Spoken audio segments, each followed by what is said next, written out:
বন্ধুরা, আমি মিনতি পাল আজ আবার চলে এসেছি একটা রান্নার ভিডিও নিয়ে। খুব সহজে চিকেন রান্নার ভিডিও। তো আপনারা আমার সাথে থাকুন। তো বন্ধুরা, আমার বিনীত অনুরোধ, প্রথমে একটা লাইক দিয়ে ভিডিওটা দেখা শুরু করবেন। প্রথম থেকে শেষ পর্যন্ত পুরোটা দেখবেন, স্কিপ না করে। বন্ধুরা, আজকে বানাচ্ছি খুব সহজ পদ্ধতিতে চিকেন। তো যারা প্রথম রান্না শিখছেন বা নতুন রাঁধুনি, তারা তো উপকৃত হবেনই। এমনকি যারা ব্যাচেলার একা একা থাকে, যেসব ছেলেমেয়েরা পড়াশোনা করে, তাদেরও খুব সুবিধা হবে। তো প্রথমে আমি মাংসটা ভালো করে ধুয়ে এতে পরিমাণ মতো নুন আর হলুদ আর সামান্য পরিমাণ 3-4 চামচের সর্ষের তেল মাখিয়ে রেখেছি। 1 ঘন্টা হলো। এই সমস্ত উপকরণগুলো কেটে নিয়েছি। টমেটো, আলু আর কাঁচা লঙ্কা কয়েকটা। ফোড়নের জন্য এই তেজপাতা 2টো আর 2টো শুকনো লঙ্কা আমি নিয়ে নিয়েছি। আর আমি কিচ্ছু দেব না। আর এই যে থালাটা দেখছেন, এর মধ্যে বেগুন ভাজা, আলু ভাজা এগুলো বানিয়েছিলাম। তেলটা লেগেই আছে, তাই এর মধ্যেই আমি রেখে নিয়েছি। গ্রেটারের সাহায্যে গ্রেট করেও নিতে পারেন, আবার একটু হামালদিস্তায় কুটে নিতেও পারেন, বা শিল পাটাতে আধেতো করে নিতে পারেন। তো আমি গ্রেটারের সাহায্যে গ্রেট করে দিচ্ছি একসাথে এই কাঁচা লঙ্কা, রসুন আর আদা। টমেটোটা দেওয়ার পর আমি এই সামান্য পরিমাণ চিনি, হলুদ আর নুন রেখেছি, এটা আমি মেশাবো। তো বন্ধুরা, কিছুটা পরিমাণ তেল আমি মিশিয়ে রেখেছি চিকেনের সাথে ম্যারিনেট করার সময়, তাই খুব সামান্য পরিমাণ তেল আমি দিয়েছি। তো এখানে আমি কোনো জিরে, ধনে কিছু ইউজ করছি না। তো পরে পরে আরও কিছু মশলা অ্যাড করব, যেগুলো বাজার থেকে কিনতে পাওয়া যায়। তো সেগুলো তো দেখতে থাকুন সম্পূর্ণ ভিডিওটা। তো বন্ধুরা, গ্যাস অন করে দিয়েছি, তেলটা গরম হয়ে গেছে। এবার আমি তেজপাতা আর শুকনো লঙ্কাগুলো ফোড়ন হিসেবে দিই। তো বন্ধুরা, লঙ্কাটা ভাজা হয়ে গেছে, এবার ফোড়নগুলো দিয়ে দিচ্ছি।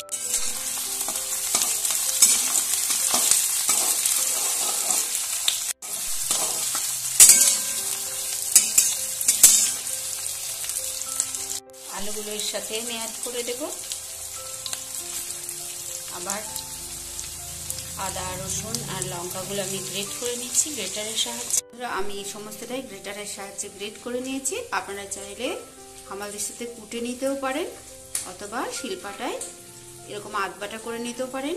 তো বন্ধুরা, পেঁয়াজটা যেই হালকা একটু ভাজা ভাজা হয়ে যাবে, এই অবস্থায় আমি এই সমস্ত গ্রেট করা মশলা মিশিয়ে দেবো। আবারও ভালোভাবে নাড়াচাড়া করে নিচ্ছি।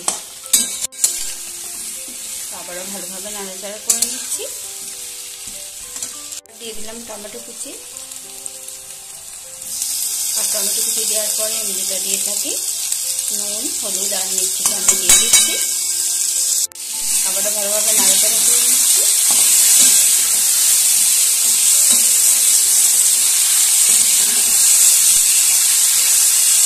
একটু যে ভাজা ভাজা হয়ে যাবে, ম্যারিনেট করা পুরো চিকেনটা আমি দিয়ে দিলাম।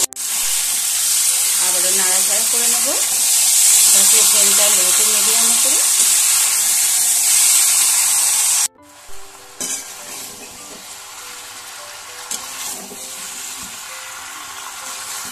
টমেটো দেওয়ার পর ভালো করে নাড়াচাড়া করে একটু চাপা ঢাকা দিয়ে দিচ্ছি 5-7 মিনিটের জন্য। বন্ধুরা, ফিরে এলাম 5-7 মিনিট পর। তো অনেকটাই কষে গেছে, ভালো জল ছাড়তে শুরু করেছে। আবারও ভালোভাবে নাড়াচাড়া করে নেব।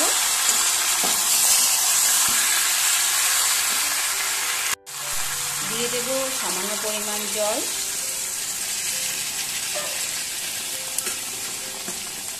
আবারও ভালোভাবে নাড়াচাড়া করে নিচ্ছি। তো বন্ধুরা, আমি কিছুটা মিট মশলা একটু ঢেলে নিচ্ছি বাটিটার মধ্যে, আমি ইউজ করব। তো শুধু যদি কেউ চায় যে আমরা এইসব মশলা না দিয়ে শুধুমাত্র ওইটুকু মশলা দিয়ে বানাবো, তাতেও টেস্ট খুব ভালোই হবে। যেহেতু আমার হাতের কাছে ছিল, তাই আমি একটু করে ব্যবহার করছি। আর দিয়ে দেব এই যে কাশ্মীর মির্চ,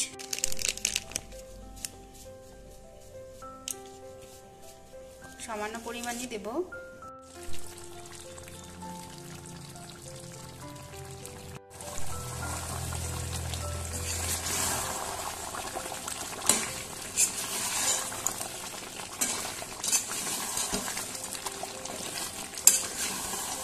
তো বন্ধুরা, মিট মশলা আর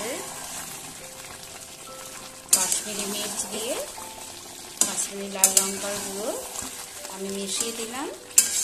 এবার ভালোভাবে নাড়াচাড়া করে নিচ্ছি।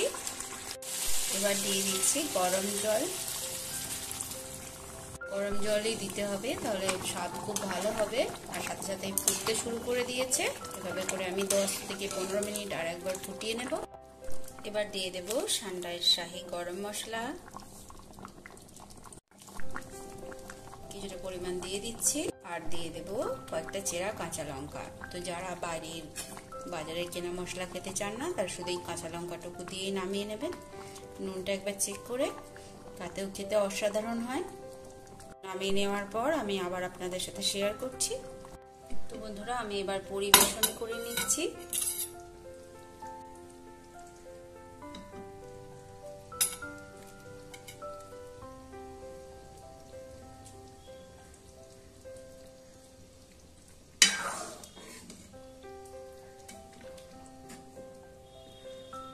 তো হয়তো দেখতে এতটা সুস্বাদু মনে হচ্ছে না দেখে, কিন্তু এই ঝোলটা খেতে খুব সুস্বাদু হয়। তো বানিয়ে না খেলে বুঝতে পারবেন না। বেশি বেশি মশলা দিলেই যে রান্নার টেস্ট খুব ভালো হয় তা নয়। সঠিক পদ্ধতিতে রান্না করলে অল্প তেল মশলাতেও সাধারণ খাবারও সুস্বাদু হয়ে ওঠে। তো আপনারা অবশ্যই এভাবে একবার বানিয়ে খেয়ে দেখবেন। তো আমি নামিয়ে নিয়েছি মাংসটা। কতটা লোভনীয় দেখতে হয়েছে দেখে বুঝতেই পাচ্ছেন। তো কেমন লাগলো আমার ভিডিওটা অবশ্যই কমেন্ট করে জানাবেন। আর আপনারাও এইভাবে বানিয়ে খান, পাশে থাকার অনুরোধ রইল। তবে আজ এই পর্যন্ত। সবাই খুব ভালো থাকবেন, সুস্থ থাকবেন। ধন্যবাদ। আবার দেখা হচ্ছে পরের কোনো ভিডিওতে।